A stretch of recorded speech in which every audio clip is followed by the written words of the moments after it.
Good evening, everyone, and welcome to episode 88 of SCOTONOMICS. It's great for us to have you with us this evening, and I'd also like to say hello to my co-host, Karen Van Sweden. Hello, Karen, how are you doing? I'm all right. Lots of interesting things being written about the economy just now because we're about to have the budget here in the Scottish Parliament tomorrow. So a couple of great articles by George Caravan and a little bit of research by Future Economy Scotland that I'd recommend to our listeners, watchers to have a look at that. But you had a couple of articles in the National, and I was going to ask you a little bit about them. So yes, let's do that first then. Yeah. Shall we go to the how foreign investors extract wealth from Scotland article? Do you want to talk about that? Yes. Very briefly, we've got a quick discussion on this, and then we're going to show you a wonderful 35-minute interview we did on the fiscal framework. I think it's one of our best episodes this year, and I actually watched it when we did it. And then I watched it about 3 o'clock this afternoon just to pick some more stuff. There's absolutely loads in there. And then we're going to reveal our 5 top economic books of the year. I don't think we've ever had a busier episode. So yes, let's get stuck into it. So I wrote an article a couple of weeks ago about how foreign investors extract wealth from Scotland. And this highlighted 3 structural problems that Scotland has on top of all the structural problems that United Kingdom has. So I was trying to look at this paper that was written by the chief economist, Gary Gillespie, who attended our festival in March. And I was hoping to find some kind of good news in there. And unfortunately, it just highlighted the difficulties. And the one that I want to very briefly cover was that for the last number of years, I think it's at least 15 years, more money is taken out of Scotland than is brought back from Scots who invest abroad. So every year there's a shrinking or a reduction of the amount of net profit between what we pay out and what we bring in. And for me, this highlighted a few issues. And one of them is certainly that this is likely to continue after independence if we don't have our own currency. Because right now, the Scottish government being financially constrained needs money in the economy to make things work. And really the only way it can do that is to encourage foreign direct investment. However, foreign direct investment is after a profit. So it comes in, sure, it provides some jobs, but they could be provided by Scottish companies or by the government, and it pays out more money than was ever invested in the country. That's the whole point of investment. So our kind of strategy at the moment is going to be very similar to what it is post-independence if we do not have our own currency. And that is encouraging foreign investment to come in to earn revenue. And obviously none of that is kind of creating any wealth in the country. It's just having Scotland, our resources and our people as a revenue stream for foreign investors. So I was really disappointed to see that's a trend that looks to be continuing, and I couldn't see any issue. There was also an issue around how many companies were based in Scotland, a lot lower per capita than there should be. This is a big concern for the Scottish economy for similar reasons, that we're not making, it's not Scots, it's not people who've got companies in Scotland who are making the decisions or the amount of decisions in terms of our private sector as should be. And that income that's circulating is being paid out for foreign investment as well. So those were 2 areas. I'm trying to remember what the third one was now. Any questions on that, Karen? Want to quickly scan through and remember what they were? No, I was just going to make the comment that, of course, you know, we just, if we have to seek out currency from other sources, we're always going to be in this trap. You know, we have to become monetarily sovereign. It's as simple as that. Yeah. And the third point, which I just cribbed there, was that there's a very high percentage of our revenue in Scotland that comes from foreign-based companies. And I was over in Scotland last week, and I was, very conscious that when I was going down the high street, there was very few, if any, of these high street brands which are based in Scotland. Your Next and River Island, all of these shops are based in England. They're effectively English companies: Tesco, Marks and Spencer, Asda, American, but registered in London. And that's a huge weakness for us in an economy, that we don't have big companies. In fact, we've only got $1 billion company in Scotland, which is Scottish owned, and that's Brewdog. And that is a huge structural problem for us. So those are 3 problems that Scotland's got, and we need to address on top of the problems we've already got as part of this this United Kingdom and the weakness of the overall economy. So that was the first article that we had at the start of the month. And you wrote another article on the job guarantee, which is one of my pet subjects. Yes, I spoke at an event in St Andrews this time last week, which we streamed, and we had a lot of our viewers watching, so thanks for that. And it was just really an outline of a job guarantee. If you go onto the National, you'll see that there's a couple of people who've posted comments, and I said to them I was going to answer some of their questions tonight, but what I'm actually going to do is I'm going to give an extended answer on Boxing Day in the National. So I'm going to cover some of the issues that people raise when they consider a job guarantee. So if anyone wants any answers to anything around the job guarantee, then please do drop in a question this evening and we'll do that. But yep, hugely supportive. It was a really interesting panel. One person was very strongly supportive of a UBI and didn't think job guarantee would work. And then 3 other people were kind of there to be persuaded. And I think 2 of them were certainly on the panel. One of the panelists was an American kind of libertarian. So she wasn't too keen and didn't think the government should guarantee anything for their population. So we didn't have much to agree with, but really interesting. And it's a long 2-hour episode if you want to dive into that. And we covered a little bit of the topic on the article at the start of the month. And as I said, we'll do more of a kind of Q&A answer on exactly what the job guarantee scheme is, the types of jobs, the payment, the effect on the private sector in our article on Boxing Day. Kieran, any thoughts on job guarantee before we move on? Before we go on, I guess that the concerns from the left are that it's going to be imposed on people, and this is what we try and make clear in the paper for More Than Money Scotland, that it's not going to be imposed on people. It will be a choice. And then the concerns from the right are that that the private companies will lose control and the government will take more control, and I think that's their concern. So it's interesting, the 2 different sides of the criticisms of it. Yeah. And what came across was there is a little bit of a straw man, which I think there is for quite a lot of things that we cover. Certainly if you talk about there's a straw man for kind of MMT and also for degrowth. There is one for the job guarantee. A lot of people criticise it without really understanding what it is, what is meant to do, and what an impact that has. So there was a little bit of that as well. What would you like to would like to cover? And as you said, it's not workfare. It's not telling people they've got to do this. So there's a lot of kind of misinformation or misunderstanding on the job guarantee. But we're going to run a conference on the job guarantee next year and try and raise the profile and get much more engagement around what a job guarantee is and the impact it would have. Because unfortunately, it wasn't mentioned at all in the Scottish Government paper on the welfare, or I think it was benefits or social security and benefits that came out a couple of weeks ago. It wasn't mentioned even at all. It's not on the horizon. So we think it should be. I'm going to see what we can do about that next year. Okay, before we move on, I'm going to put up a question from Chris. Thanks very much, Chris.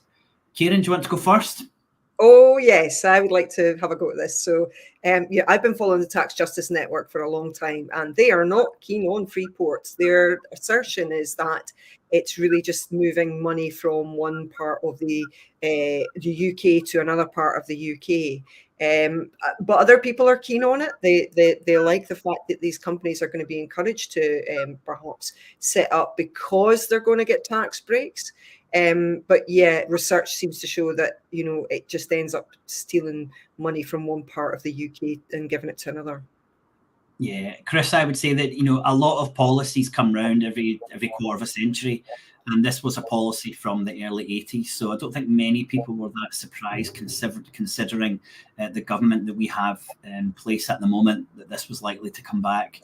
And to pick up on your points there, there's definitely an increase in the flow of profits. Absolutely, but they ain't coming back to the local or the Scottish economy. They're going to go to the shareholders of the companies within those areas. And I think there's a direct challenge to the democratic nature of government in these areas, as much as there is an opportunity for private companies to squeeze more wealth out of the local communities. So I'm not fans, Chris, but thanks very much for your question. I'm going to play the video now. It's I wonder, we've actually got 45 minutes on our Patreon, which is how we raise a little bit of money for our events and our marketing and other things like that. This is a half an hour. It's really concise. There's loads of information, but I would encourage, if you want to see more, if you want to support what we do, then please do consider joining our Patreon. It's only £3 a month, and that's really beneficial. I'll put a link when the video's shown. But this is wonderful. It's half an hour.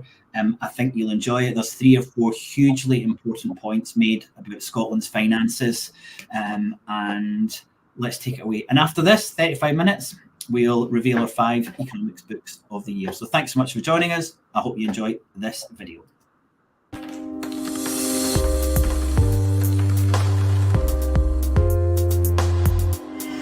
Good afternoon, Jim. It is wonderful to have you on the show. I'm sure we'll ask you on again, in fact, and I have so many questions. We have so many questions for you. Before we go into the paper, can you tell our audience about yourself? Yes, the background is that I was a statistician. I also have a degree in economics, but I describe myself as a statistician. I worked for 4 years in academia, and then I joined the civil service as a government statistician. I worked mainly in the old Scottish office, but also for a time in the Treasury, and I was latterly Scottish Office Chief Statistician. I retired in 1997, and since then I have been doing a lot of research, very often with my wife, Margaret, on the Scottish public finances and topics like that. I got very interested in the fiscal settlement and in the modelling. That I did some modelling underlying the fiscal settlement when that was being discussed around about 2014, 2015. And I was very critical of the original deal that was arrived at in 2016. There was always a hope that the errors in that deal would be sorted out when it was reviewed. It was due to be reviewed after 5 years. That review is just completed, but there was limited opportunity in that review for public consultation. So, and in fact, the errors that were involved in what came out of that review was largely the status quo. So the errors are unresolved. And so I wrote this paper just pointing out what those errors were and how the Treasury had outplayed the Scottish Government in the negotiation. Jim, could you tell us, first of all, what the fiscal framework is and why it's important? You may remember that a crucial point in the referendum campaign in 2014 was the famous vow about what would happen post-referendum if Scotland voted no. And that vow said, effectively, the Barnett formula would be retained, but at the same time, Scotland would get tax-gathering powers. So the fiscal framework is a set of rules and regulations, procedures, designed to implement the vow and the recommendation of the Smith Commission. After the referendum, a thing called the Smith Commission was set up, which looked at how the finances of the Scottish Government should be done. It said the Barnett formula should be maintained, Scotland would get tax-gathering powers, and there would be a set of procedures and rules which would work these two things together. Now, the main problem is that with Scotland getting tax-gathering powers, the block grant, which is calculated by the Barnett formula, has to be reduced to take account of the tax revenues which the Scottish Government will be raising itself. So the reduction to the block grant for these tax revenues is called the block grant adjustment. In fact, the block grant adjustment is a bit bigger now because things like welfare come in. But when I talk about the block grant adjustment, I'll be really talking about the bit which is deducted off for tax. And the key question is, how should that block grant adjustment be increased through time to allow for inflation? Obviously, it'd be handing the Scottish Government a big freebie if it didn't increase at all. So the issue which really dominated the negotiations in the first round of agreeing the fiscal settlement was how the block grant adjustment should be indexed. A review of the fiscal settlement was proposed for 5 years after the 2016 settlement, and in June 2022, Kate Forbes, then the Cabinet Secretary for the Finance and Economy, wrote to the conveners of the Finance and Social Justice Committees, informing them about how the review was planned to proceed. I must say that Kate Forbes' letter of the summer of 2022 is a bit obscure. I mean, my reading of it is clearly that the independent report was then meant to inform a wider consideration, not just internally within the governments, but also involving people like the Finance Committee. That's my clear reading of the letter, and I quote the relevant parts of the letter in my paper. I suppose a lawyer could take a different interpretation, but I think that anyway is very unsatisfactory. But whatever Kate Forbes intended, the idea that the review should be conducted essentially in secret after the independent report was produced is very unfortunate, because it means that wider aspects of the review going beyond the independent report cannot be picked up, and it also means that any errors in the independent review itself can't be picked up. And as I point out in my paper, there is at least one serious error in the independent review itself, a very significant error. You state as well that the capital and the resource borrowing remain the same, but are essentially inflation proofed. So what's the bad thing about that? The main bad thing about it is that they're inadequate. I mean, obviously it's good that they're inflation proofed, which effectively means your borrowing limits will not be reduced anymore after 2023-24. But they are grossly inadequate compared to what the Scottish Government needs to do. And this has a variety of adverse effects. One is, as I point out in the paper, it forces the Scottish Government to continue with the option of using a form of PPP, which now that is public-private partnership approach to financing capital. Public-private partnerships are well known to be very problematic. The Scottish Government has retained the option to use something called the mutual investment model, which actually has many of the flaws of the old PFI approach. It's rather like the old PFI approach. It forces very large projects, which are really too large to have a competitive market. They're likely to be poor value for money. And it's acknowledged by the Scottish Futures Trust, who actually looked at the MIM model when the Scottish Government were thinking of approving it, that it will be a relatively expensive way of doing things. So the limited borrowing powers which the Scottish Government has forces the Scottish Government to keep that option open and almost certainly implement that at some stage. I'd also just like to let our listeners know that you have in the paper as well a quotation from the Public Accounts Committee of the House of Commons about PFI, and it states it is unacceptable that almost 30 years since the first PFI projects were initiated, the Treasury cannot produce evidence to support its claims that PFI is worthwhile for any reason apart from the fact that it takes debt off the balance sheet. So yeah. Westminster are no longer going forward with this, but the Scottish and Welsh governments are expected to. Yes, in England this has been dropped. I mean, basically PFI and public-private partnership deals tend to be very poor value for money. I mean, it's difficult to get hold of the financial projections for them, but any that we have got hold of and analysed tend to be very expensive. I mean, when we looked at the New Royal Firm of Edinburgh, which is a very old scheme now, but when you looked at the net present value of what the public were actually paying for the hospital, that's leaving aside the services and the maintenance, etc., we coined the phrase "one hospital for the price of two," because that net present value was about over twice the capital value of the project. And any PFI deals that have been analysed in detail tend to show the same feature of being very poor value for money. So the reason that the information has ever been provided is because it probably doesn't exist. These things just are poor value for money. I think most people are aware of that now, but I think it's important that they know that this has been stated in this committee as well. Okay, I mean, just to continue with borrowing for a bit, there's also the issue of prudential borrowing.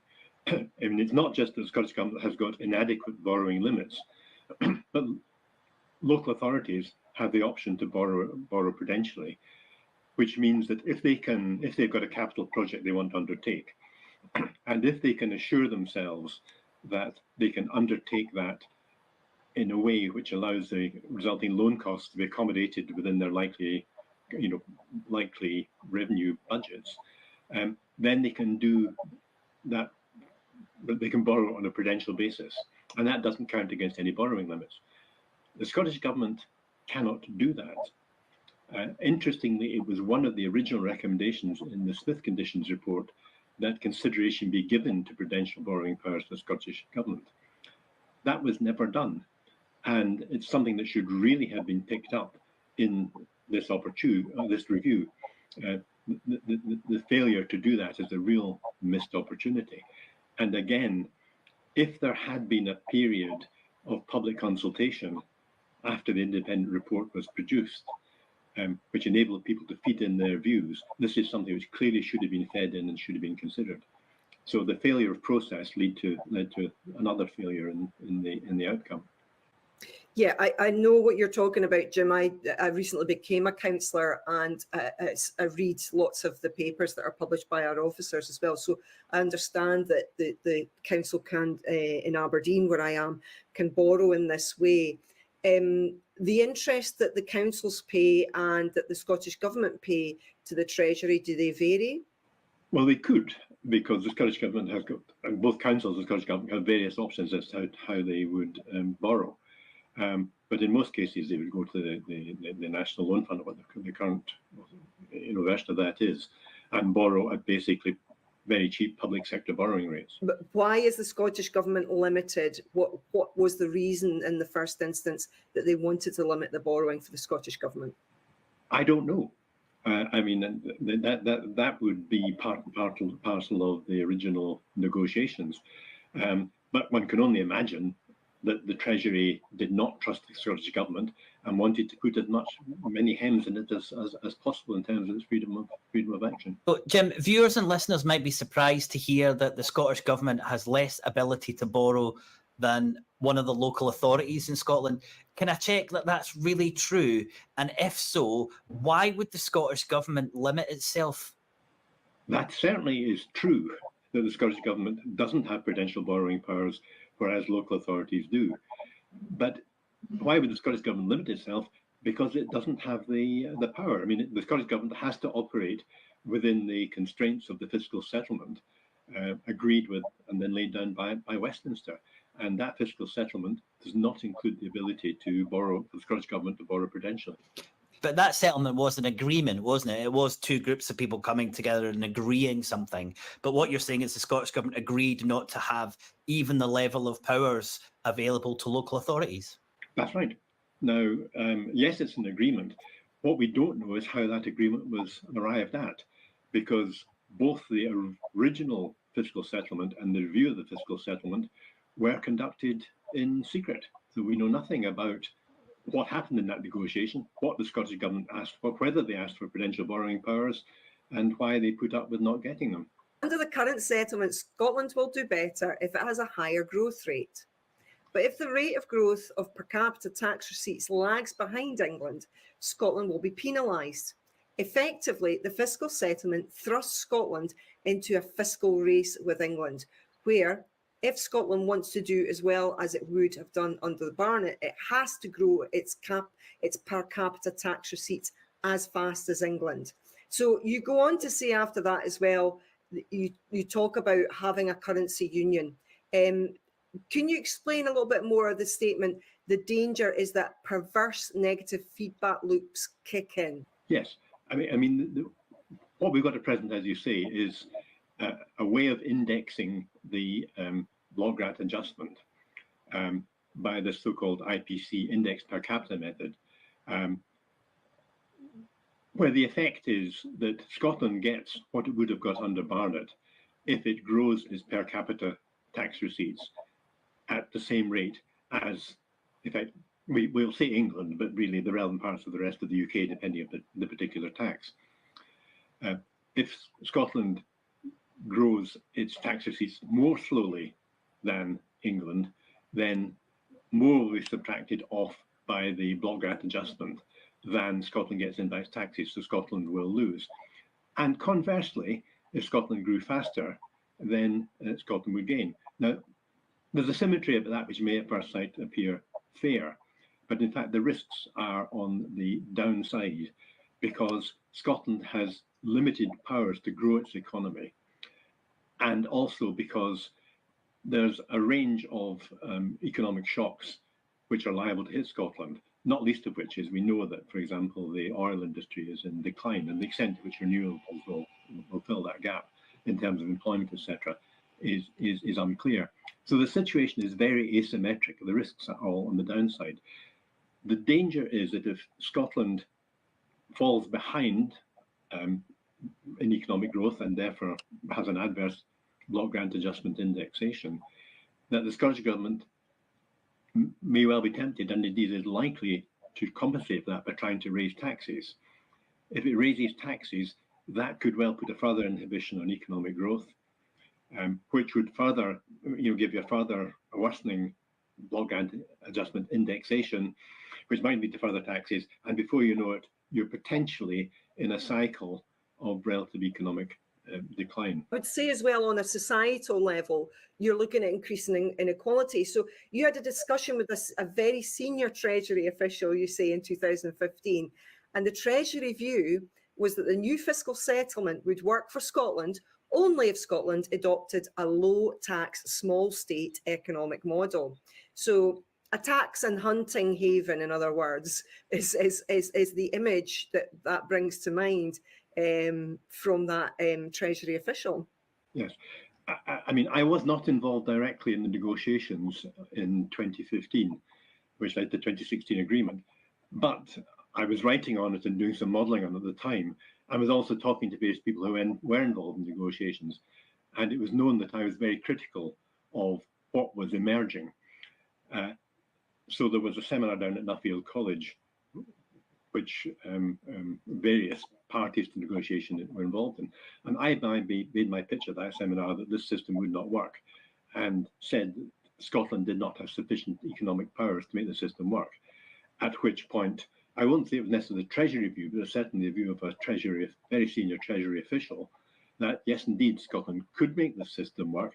What it needed to do was to lower income tax, become a haven, an attractive haven for particularly rich individuals, boosted tax receipts doing that, and there you are, you're fine. The problem with that, or two problems with that: one, it probably wouldn't work.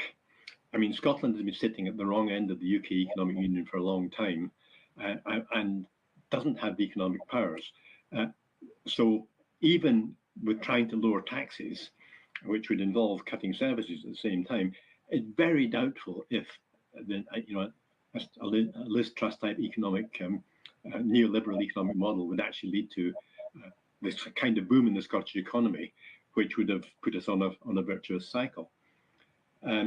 But secondly, the other big problem was the SNP had already stated perfectly legitimately that they wanted to use increased taxes for social purposes. Now, that's a perfectly legitimate thing to do, and I have no quarrel with that whatsoever. But it's strange to implement that policy when you're under a model which your opponents say won't work unless you implement the opposite policy. It's a very, very it's incongruous, isn't it? Jim, can I ask for some clarification on your point around growth? I'm pretty sure since about in 2000, after the financial crisis, the UK as a whole, the average growth rate has been over 2%. And I think the average growth rate in Scotland is 1.66. It's certainly it's certainly lower than the average rest of the UK growth rate. So if you were going into negotiation where you were being punished for growing slower, with the knowledge that you were already growing slower, it doesn't seem like a particularly strong position to start from and to negotiate on. Again, is my reading correct that we are being directly affected by that lack of growth, knowing fine well that historically our growth has been lower than the rest of the UK?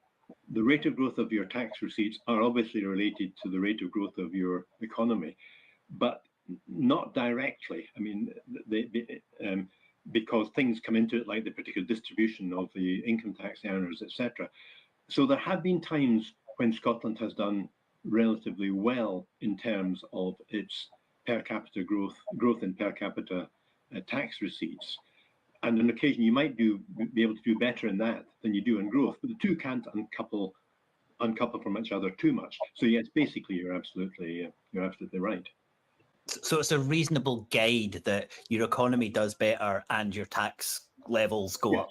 Yeah. And if it's not doing as well, your tax levels are lower. Said here in the paper as well, second, the increased tax revenues raised by the Scottish Government's devolved tax powers have already been eaten up by the diverse effects of the block grant adjustment to a worrying extent. And the research by Scottish Parliament Information Centre, published in 2021, indicates that over the first 3 years of income tax devolution, namely 2017 to 18 to 2019-20, the different income tax policy adopted by the Scottish Government generated an additional 900 million in revenue than if the income tax policy of the rest of the UK had been implemented in Scotland. However, the net benefit to the Scottish budget over this period was much smaller, at 170 million, because of offsetting losses through the block grant adjustment mechanism.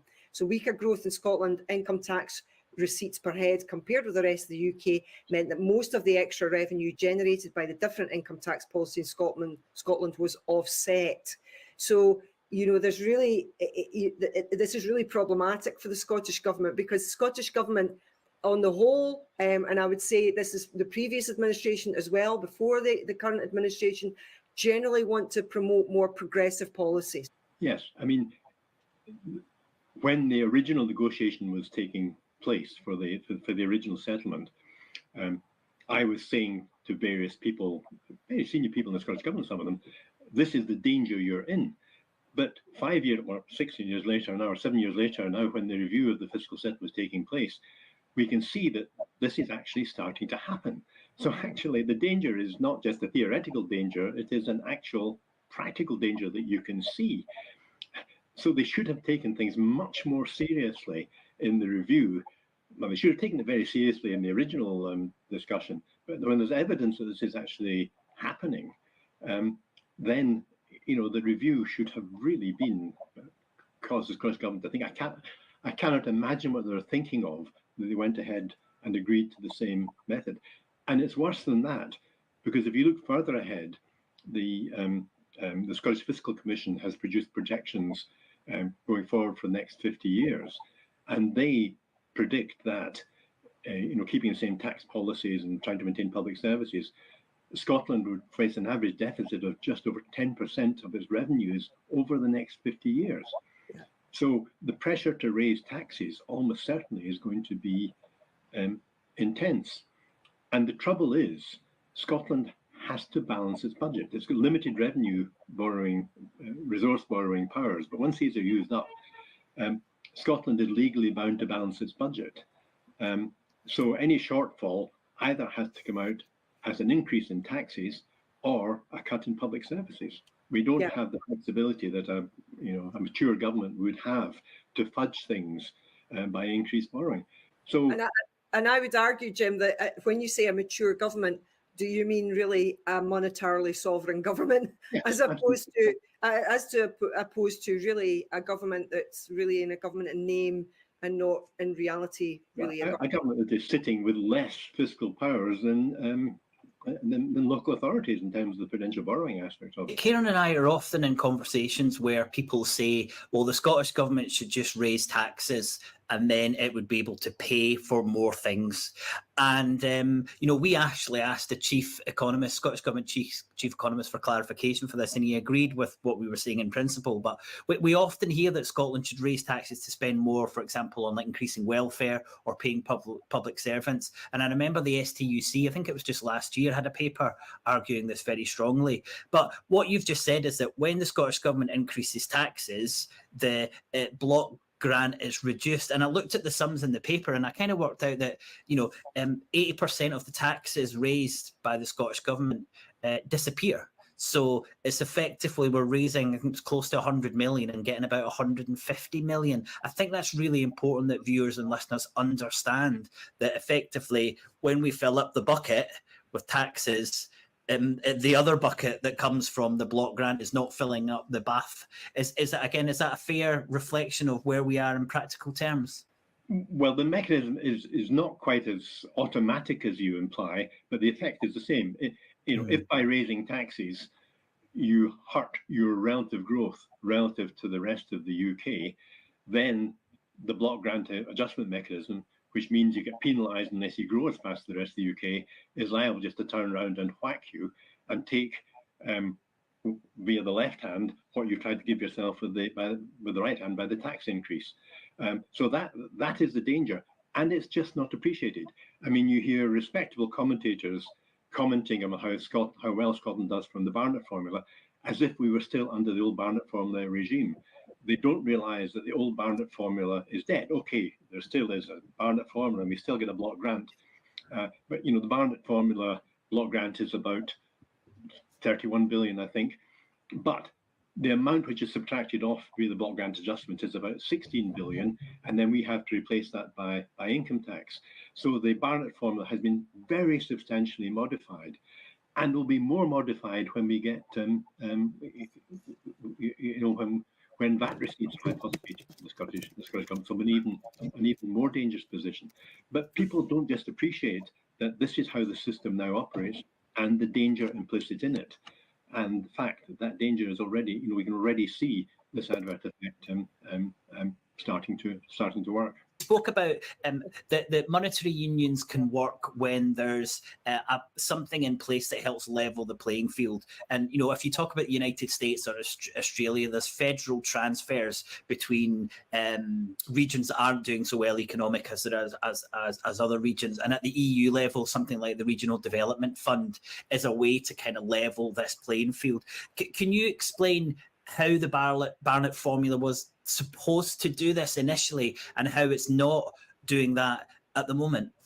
Actually, the Barnett formula wasn't supposed to do that initially. The Barnett formula was introduced basically as a short-term stopgap, but the Treasury rapidly came to the conclusion that Barnett was great because it was going to bring convergence of spending levels between Scotland and the rest of the UK, and the public spending levels of Scotland, which were 20 or 30% higher per capita than the rest of than in England, would be squeezed down by Barnett. But the Treasury hadn't looked at Barnett closely enough.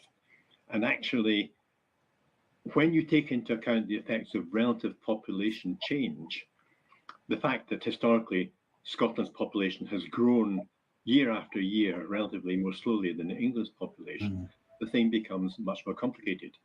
Now, in fact, I did a paper on this, which was published in 2001 and 2002 in the Fraser Vallender, which looked at the effect of relative population change on what was called the Barnett squeeze.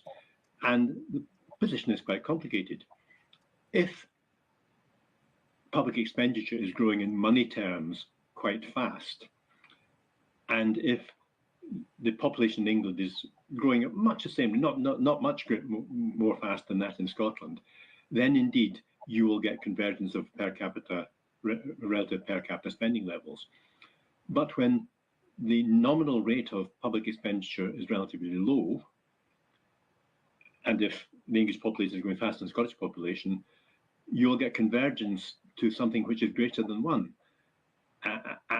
And it could be considerably greater than 1. So that if you're in a position where Scotland is being depressed, and that is showing up in a relatively slower rate of relative population, then Barnett will in fact bring in a compensating transfer. And you can see this happening. There's a paper I wrote in Scottish Affairs, which is published in about 2000, I think. No, that was never 2020, I think, which actually looked at the history of Barnett and showed how at times it was indeed bringing relative public expenditure in Scotland down towards the levels of England, but at other times, that for example happened between 1993 and 2008. But then when times got tight in 2008, Barnett in fact went into the other direction and pushed up relative population levels, relative expenditure levels in Scotland. So it was by accident, and it didn't work very well, but it did work, that Barnett in fact could give you compensating fiscal transfers in certain circumstances. That aspect of Barnett has now been gravely weakened, destroyed under the 2016 fiscal settlement. there's no factor within the UK as a monetary union that helps more economically depressed regions level the playing field in terms of fiscal spending? Not as such. I mean, there'll be a bit of pork barrel politics goes on occasionally when people decide they want to bung something to the north of England, and indeed that happened in Scotland. I mean, there were bungs to Scotland when they were very nervous about the amount of oil revenues they were taking out of us. So they actually did add-ons to Barnett in that period. So there is that sort of pork barrel politics, but the extent of that is very limited, and that leads to the very unequal UK economy you've got. You know, where you've got the London and the South East as doing well, and basically all other regions in one form or another of the doldrums. The Westminster government should release a full account of the negotiations leading to the 20th of July agreement. So, have you seen any movement on that since you've written the paper, or no. what movement do you think we could perhaps encourage? Well, I mean, hopefully that the movement we would like would be precisely that there would be an account of the negotiations and an explanation as to why there was no public assessment of the independent report before the negotiations were concluded. I've seen no movement in that. I don't expect any movement in that, because government is just a completely opaque entity. One doesn't expect anything from them in terms of this, unless, I presume, there is a big public outcry. So, I mean, all one can hope for is that the likes of SCOTONOMICS podcast and whatever is picked up, and eventually, sufficient pressure is put on the government to do something. But I'm not expecting it on past performance. That is one of the big disappointments of the Scottish Parliament, Scottish Government, and a long-standing disappointment with Westminster Government is just they proceed on their blithe way, and it's so difficult to get any alteration of course or meaningful response. They're great at producing trite and meaningless statements and not doing anything. You've also, the second point you make as well, is the consideration should be given to a wider scheme of prudential borrowing in Scotland, and it should be picked up again. So we've talked about that, obviously, with the difference between Scottish government borrowing and council borrowing, which I think a lot of our listeners will be much clearer on now. And in the third point, you say there should now be a wider debate about the extent of the detriment Scotland will incur through the suboptimal performance of the UK monetary union, which is implied by the current fiscal settlement, and how this would be compensated for under a reasonable interpretation of the Smith principles. Do you want to say a little bit more about that, Jim? Yes. I think that Smith was a rushed job. It's widely recognised now that the different principles they came up with were both ill-defined and inconsistent. And as I say, there's the bigger point made in this paper that they neglected the aspect of the detriment which Scotland incurs because of effectively the damage that's been done to the already flawed UK monetary union. So basically, the Smith Commission needs to be reopened and needs to be a rethink. And I think what needs to come out at the end of the day is a rather different kind of fiscal settlement. It's difficult to say. I couldn't say how one would do it, but I think as long as we are in the union, then the only possible approach is something which is much more like federalism. At present, we've got effectively a war between the Scottish Government and Westminster. They're not working together. Each is trying to do the other down. And Westminster's all the cards, so they're successfully doing doing Scotland down. Unless we're in something akin to a more federal system, where there is genuine cooperation, and the discipline that's imposed upon the Scottish Government is self-discipline, and all the parties in it is self-discipline rather than a harsh coercive discipline, then it's not going to work. The system is not workable. That will be shown in the long term, and Scotland will emerge much worse out of it. It'd be much better if these issues were now readdressed in a proper fashion. Yeah, I mean, I would argue, obviously, as a nationalist, that I would like there to be monetary sovereignty in Scotland, where we can consistently vote and pay for the things that we want to pay for in our own currency. It seems that we're always going to be at loggerheads with the South, where they have consistently shown a more conservative viewpoint in how they want to run the UK, England, and there is still this neoliberal thinking, which I think Scotland just has rejected on the whole. Not, but I think the majority of the population have. So, do you think that's fundamentally the solution? We should just, go ahead, become monetarily sovereign, become an independent country. Well, that is the end that I would like. I favour independence too. I don't minimise the problems of getting there, though, but that's not what we're talking about today. But as long as we are in the union, then I think there was an idea that you just take everything you can, every bit of increased autonomy that you can get from Westminster, and run with that, and then you can incrementally move towards independence. But if what you're handed is something which is non-feasible, you'll actually end up going backwards rather than forwards. And that's what's happened with the current fiscal settlement.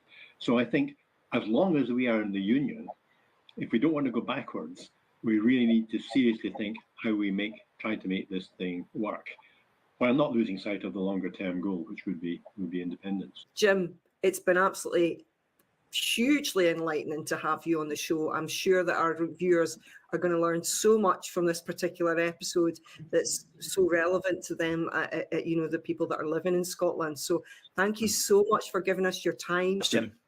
Right. Cheers. Bye-bye. Bye-bye.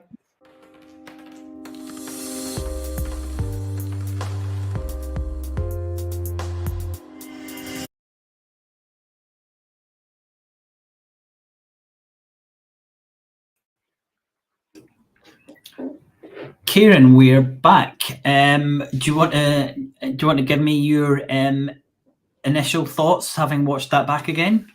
I'm pretty animated in that interview, aren't I? I was quite taken aback by how much I moved forward into the screen.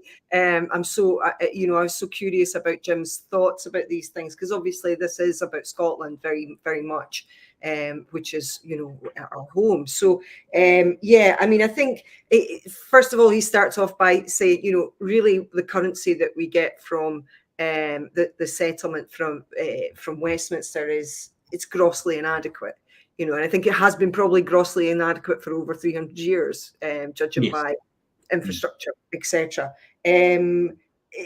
Also the PFI, just that concept of having to take debt off the balance sheet. Again, it's that learned helplessness that you're talking about as well, where the Conservative government in Westminster, then Blair's government, again, they're thinking, we've got to get the deficit down, and then they just end up spending more money in the long run, and through these PFI contracts, which have shown no benefit at all.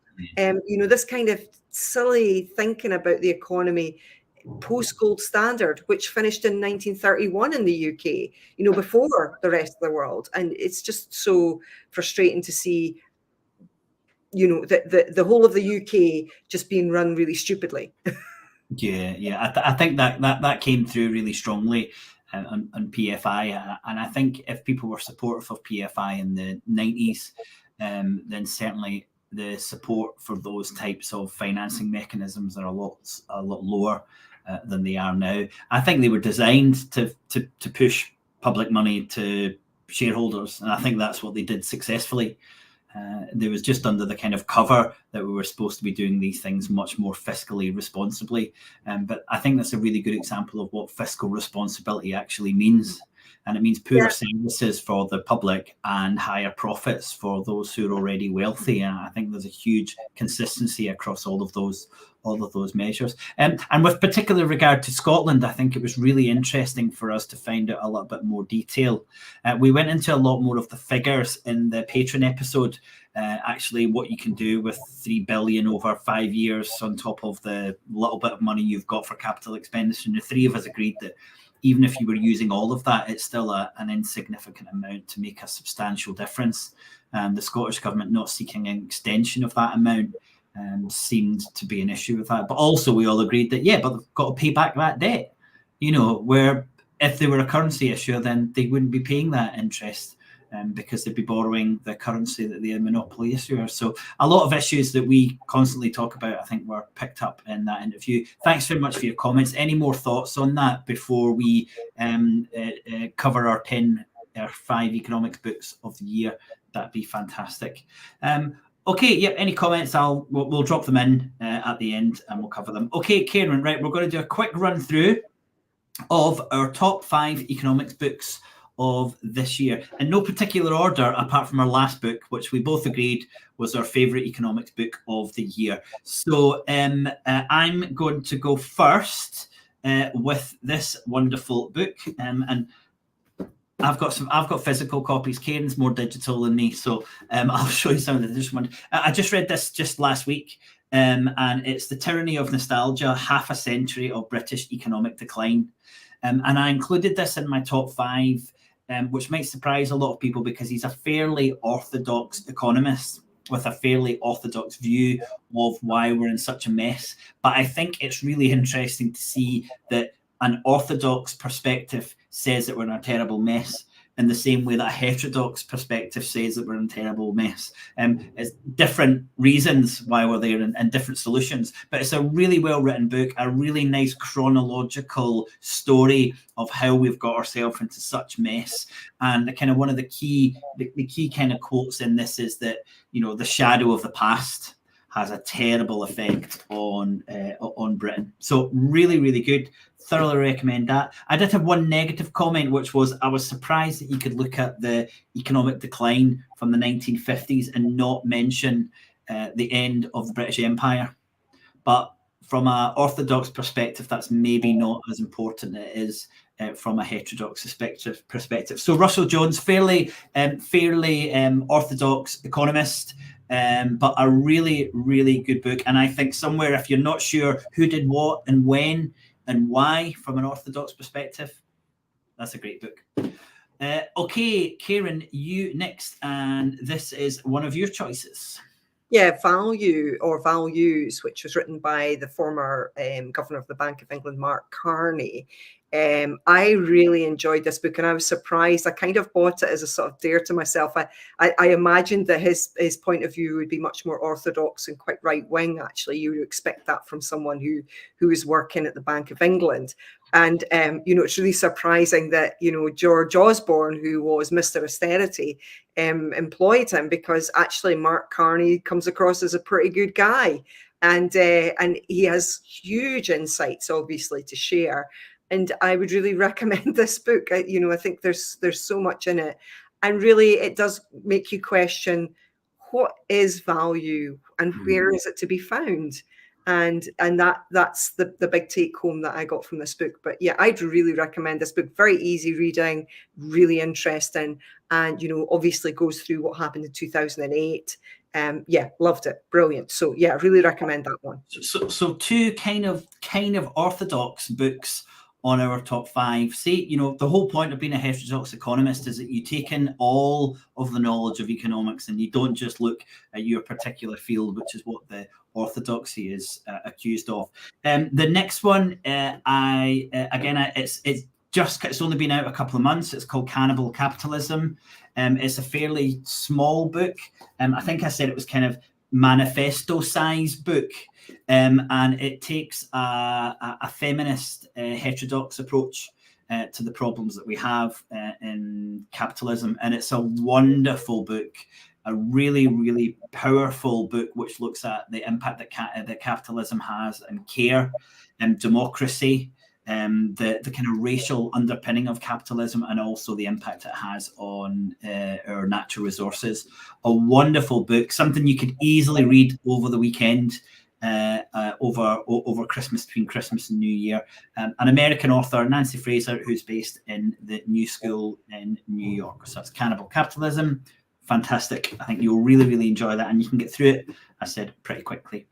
Next book is actually from, and I just realized this when I was putting these notes together, it's from Clara Mattei, who we've interviewed on SCOTONOMICS, who's actually from the same establishment as Nancy Fraser. So they're colleagues. I did know this was a kind of Marxist perspective of the economy as well, but I'd forgotten that they were from the same institution. But this is absolutely fantastic, and I think probably the most timely book at the moment, which this is How Does Austerity Lead to Fascism? And Clara is from Italy, and she uses Italy as one of the examples.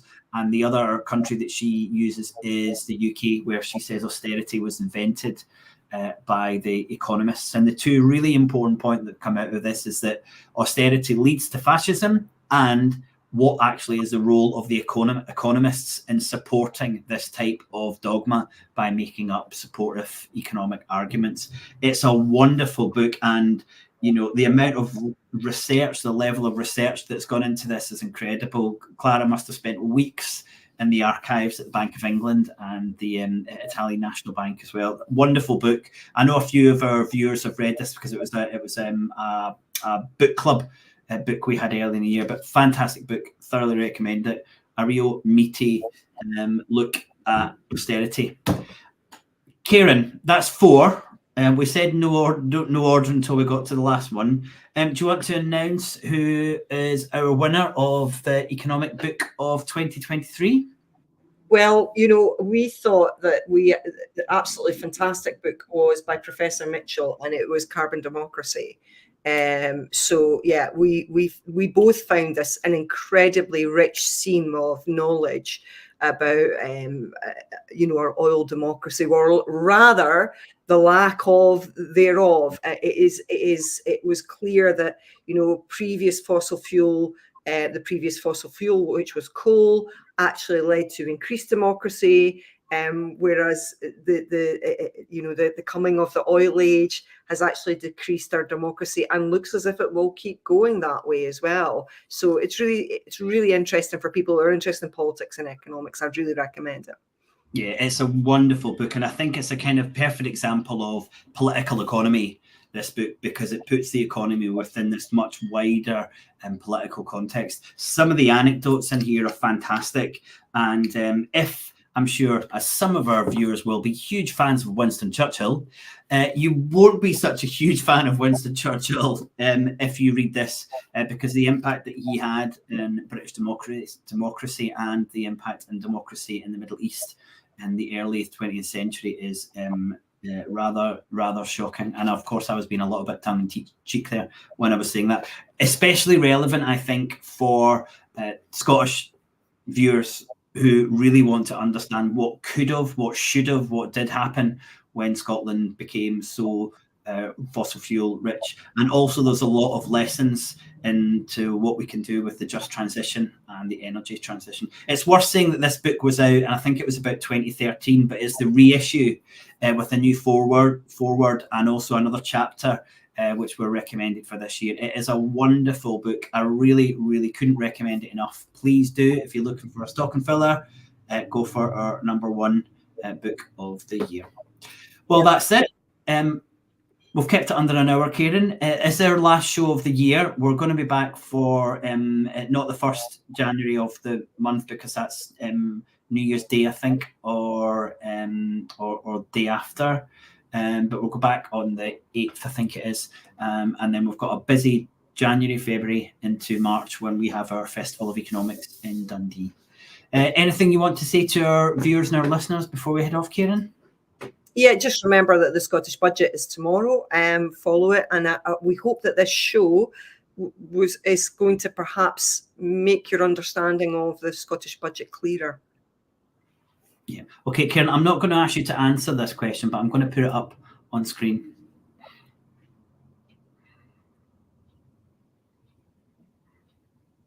Yes, Charles, a very good question. I think we may both. I think you know our answer to that without us directly saying what that is. It's going to be really interesting to see what the response is to the Scottish budget tomorrow. And my prediction is that we keep targeting the trees and not the forest. And we really need to start putting forward a strong economic case, not just for independence, but for the use of our own currency as an independent nation, and also following a different economic narrative, paradigm, framework, however you want to call it.